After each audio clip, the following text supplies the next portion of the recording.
Once upon a time, in a faraway land called Persia, there lived a kind and gentle girl named Esther. The air in Persia was filled with the sweet smell of spices and the sound of bustling markets. Esther was a Jewish girl. She lived with her wonderful Uncle Mordecai. He loved her with all his heart. He had taken care of her ever since she was a very little girl. They didn't have much, but their home was always filled with love, laughter, the happy sound of music. Uncle Mordecai would often sing a little tune to her, a song about being true to yourself and always helping others. Esther loved to listen to the birds sing their morning songs and watch the fluffy white clouds drift across the big blue sky. She was a very kind girl. If she saw a little bird with a hurt wing, she would gently care for it. If she saw a flower drooping in the sun, she would give it a little water. Her uncle taught her many important things, especially about their faith. Esther, my dear, remember to always trust in God. His love is like a warm blanket that keeps you safe and sound. He is always listening, even when you only whisper. As Esther grew, her kindness and beauty blossomed like the most wonderful flower in the royal garden. She was not just lovely to look at. She had a beautiful heart, too. In the grand palace of Persia lived a mighty king named Ahasuerus.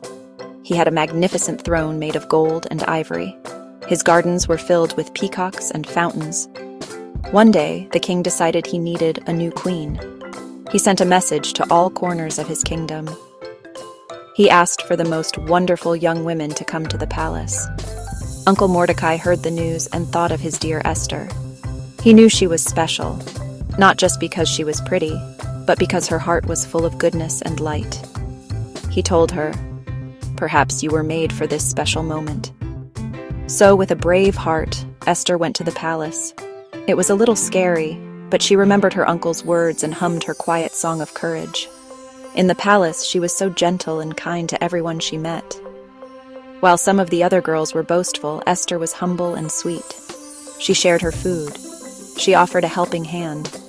She always had a warm smile for others. The king's helpers noticed her grace and thought she was simply lovely. She instantly became a favorite among everyone there, shining brightly with her inner goodness. When it was finally Esther's turn to meet King Ahasuerus, she walked in with a quiet confidence. She didn't wear the flashiest jewels or the fanciest dress. Esther was now the Queen of Persia. Every day, Uncle Mordecai would sit near the palace gate just to make sure his dear Esther was all right. He was a very loyal man. To Esther, to the king. One sunny afternoon, as he sat quietly, he overheard two of the king's guards whispering. One guard leaned in and whispered. The other guard whispered back. They were not saying nice things. They were planning to harm the king. Mordecai's heart went thump, thump, thump.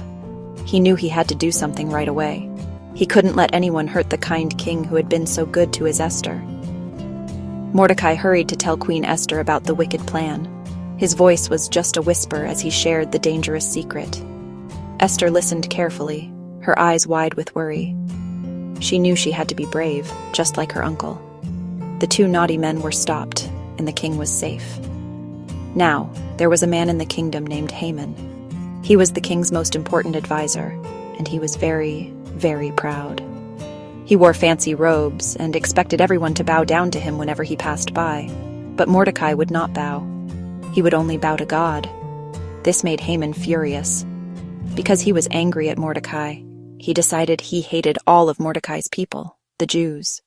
When Mordecai heard about Haman's evil law, his heart broke into a million pieces.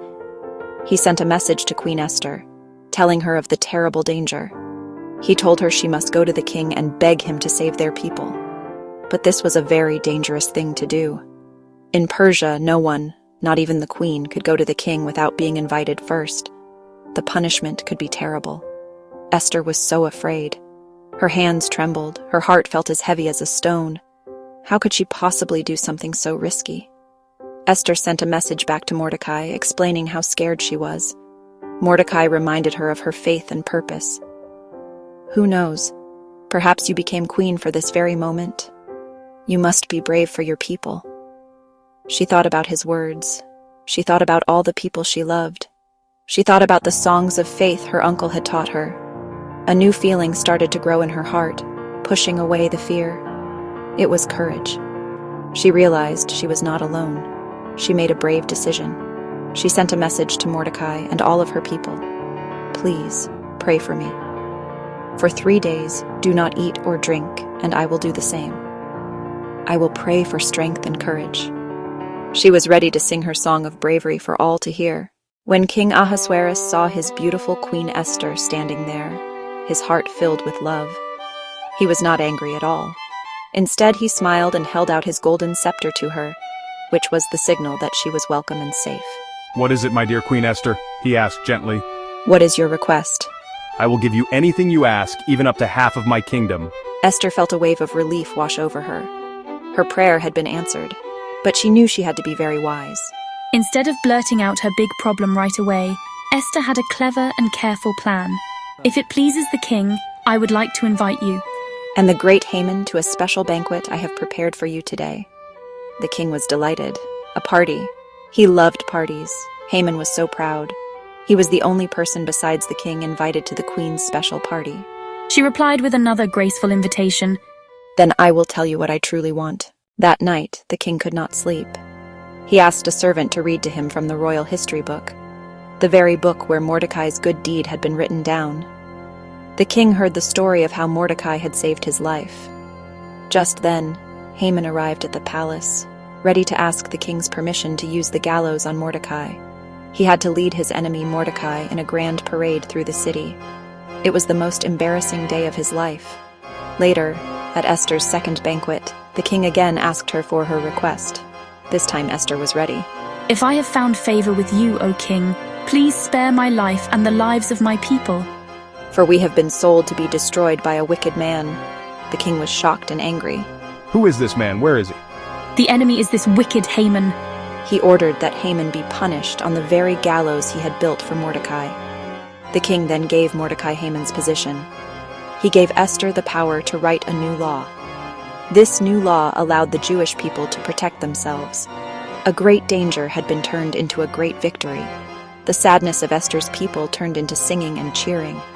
They were safe. To remember this wonderful miracle, Esther and Mordecai started a joyful holiday called Purim. Purim, feasting. Purim, sharing gifts. Purim, thanking God for his faithfulness and love. And so the brave queen's song of courage is remembered forever.